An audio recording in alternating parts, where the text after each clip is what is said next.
Hot cross buns, hot cross.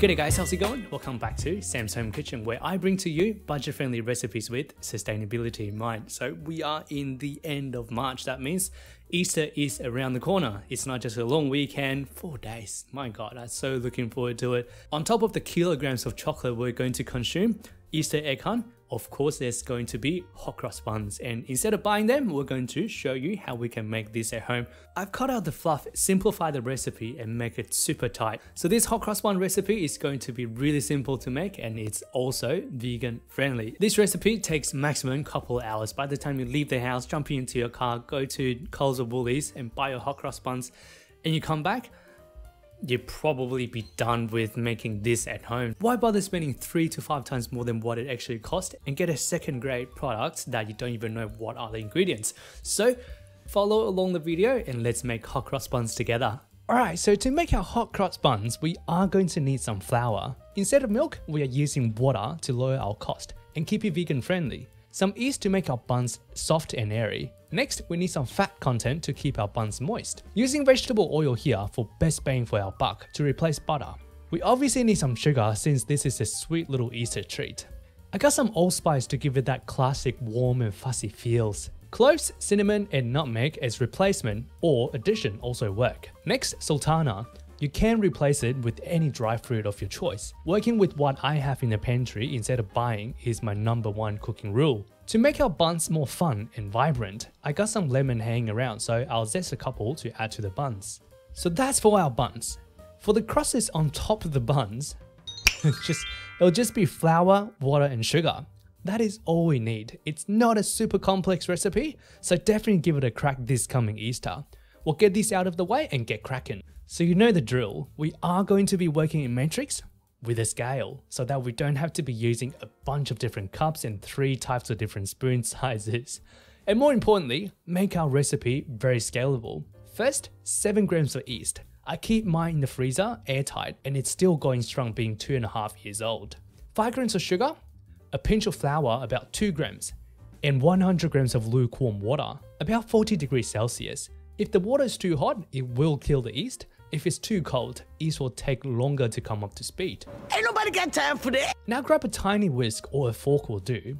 Give it a good stir until all is dissolved. Give the bottom a check to make sure nothing is stuck and set aside for the magic to happen. Next, grab a mixing bowl and we want to measure out 500 grams of flour to make 12 buns. Ordinary plain flour will make a soft and pull apart texture. Bread flour with high protein content will make the bread chewier. So do what you gotta do, my friend, and pick your flour. Add in 50 grams of sugar. You can go up to 70 if you want it a tad sweeter. 50 grams of fat content. I'm just using some canola oil that I have. Traditionally, melted butter is used here. The higher melting point nature of butter doesn't really have a play here, hence replaced. Next, I added about 5 grams of spice in to be very moderate. I reckon you can go up to 10 if you like it spicy. Why is it spicy? Throw in some additional cinnamon for good measure. Now it's been about 10 minutes and my yeast mixture is alive and hungry.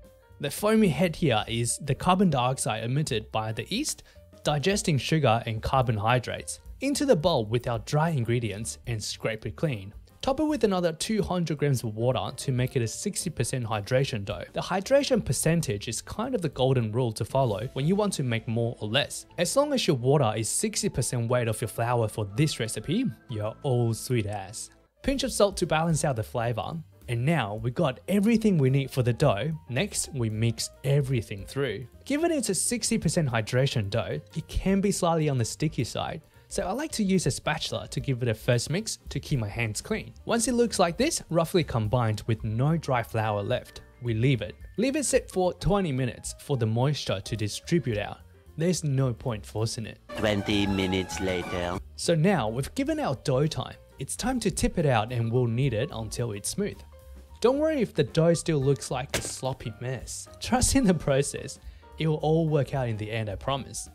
Scrape the bowl clean because we don't like wasting.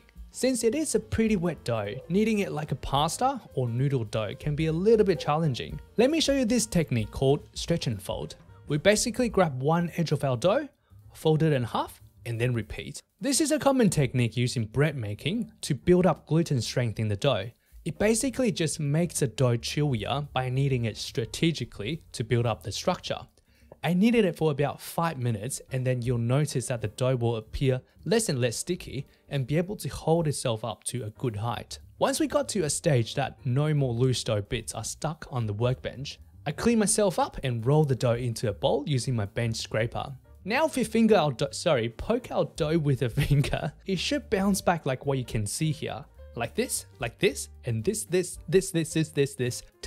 Tidy up the dough, and next we want to let it proof. Grease up the bowl we were just using earlier. Some cooking oil will do the work just fine. Chuck the dough in, and we want to let it rest to rise up. The proofing process will be about a couple hours depending on where you are in the world.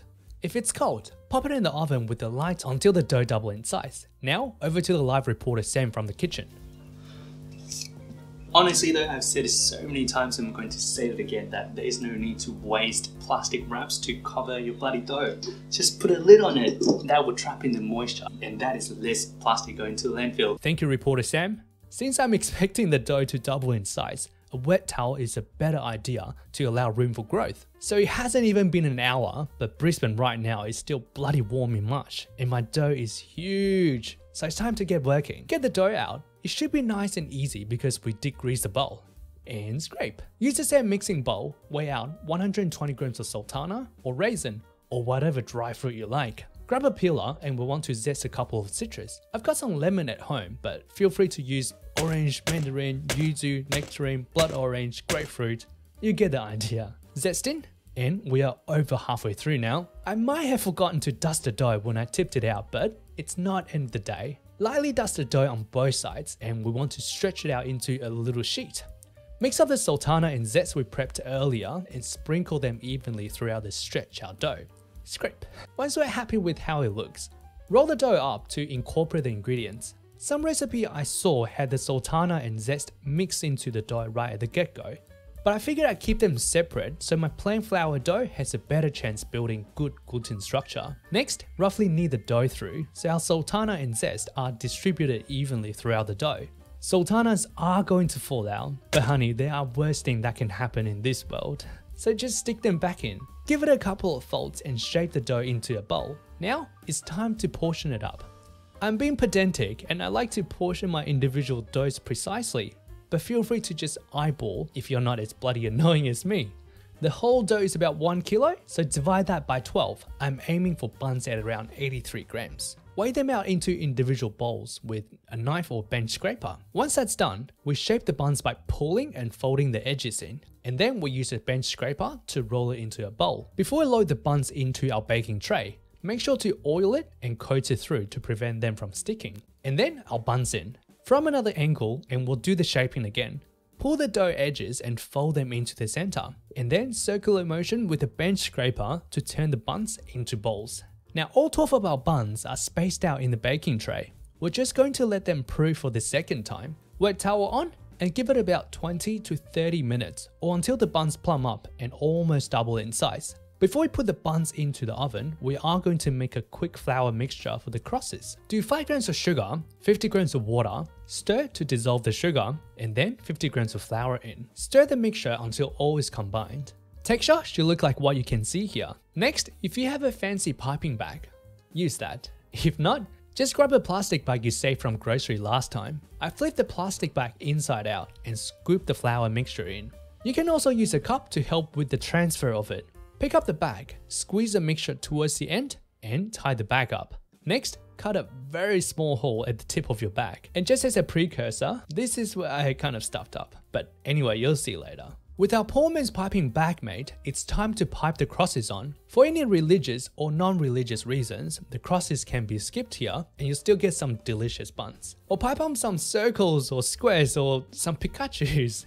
At this point, I was still pretty happy with how the crosses are looking, so I just powered it through. Once done, into a preheated oven at 180 degrees Celsius for 20 to 25 minutes. Right before I popped the buns in though, I could see it coming. The hole I cut in the plastic bag was too big and the crusts were too fat and already started smudging. Second mistake here is I think my oven was either a tad too hot or I just had the buns too close to the top bed. Anyway, those are my excuses why they look like this. While the buns are baking in the oven, we can use the time to make a simple glaze by mixing 5 grams of sugar and 5 grams of water. Now the buns are ready, grab the tray out of the oven and we want to glaze the buns with the mixture we had just made to give it a good shine.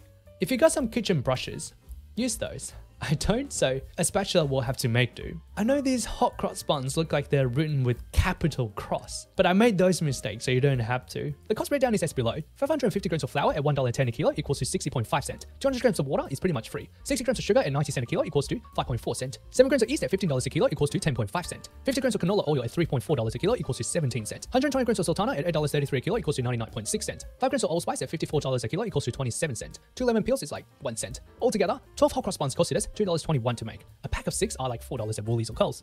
Alright, and there we have it. That is our hot cross bun right here. I couldn't help myself and just ate one of these, but these hot cross buns are made with capital C-R-O-S-S. Just look at these melted and spread out crusts. If I was to be doing this again, I'll probably be a little bit more gentler and a bit more elegant with the crusts, but nevertheless, these turn out to be really, really good, and I'm just going to dive in, have another one, and let you know how it tastes like. I think I could have done with a bit more spices and a bit more zest, but I think the overall flavor and the amount of sultana in here is a good balance, and it's not super sweet. I can really go with some butter. I'll be back. Some warm bread with butter, can't beat that. Really just can't beat that.